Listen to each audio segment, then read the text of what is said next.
കസ്റ്റംസിൽ നിന്ന് നികുതി വെട്ടിച്ച് വാഹനക്കടത്ത് നടത്തിയ കേസിൽ മുഖ്യ സൂത്രധാരൻ വിശ്വദീപ് ദാസിനെ ഇഡി ചോദ്യം ചെയ്യും. കസ്റ്റംസ് അറസ്റ്റ് ചെയ്ത് റിമാൻഡിലായ പ്രതിയെ ജയിലിലെത്തി ചോദ്യം ചെയ്യാൻ ഒരുങ്ങുകയാണ് എൻഫോഴ്സ്മെന്റ് ഡയറക്ടറേറ്റ്. കള്ളപ്പണ ഇടപാടുകളിൽ ഇഡി വിശദമായ അന്വേഷണം കൂടി നടത്തും. വിശ്വദീപിന്റെ കൂട്ടാളികളെയും ചോദ്യം ചെയ്യും. വാഹനക്കടത്തിൽ നിലവിൽ ഫെമ കേസ് രജിസ്റ്റർ ചെയ്താണ് ഇഡി അന്വേഷണം നടത്തുന്നത്. നികുതി വെട്ടിച്ച് 500ഓളം വാഹനങ്ങൾ കടത്തിയെന്നായിരുന്നു വിശ്വദീപ് കസ്റ്റംസിന് നൽകിയ മൊഴി.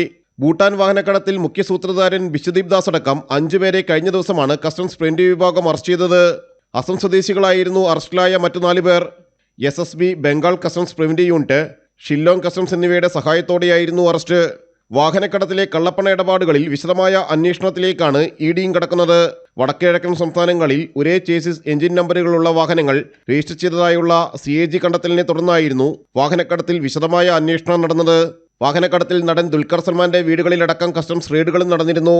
Range Rover, Defender, Nissan Patrol, Land Cruiser, Lexus SUVകൾ കേസുമായി ബന്ധപ്പെട്ട് പല കേന്ദ്രങ്ങളിൽ നിന്നായി കസ്റ്റംസ് പ്രിവന്റീവ് വിഭാഗം പിടിച്ചെടുത്തിരുന്നു.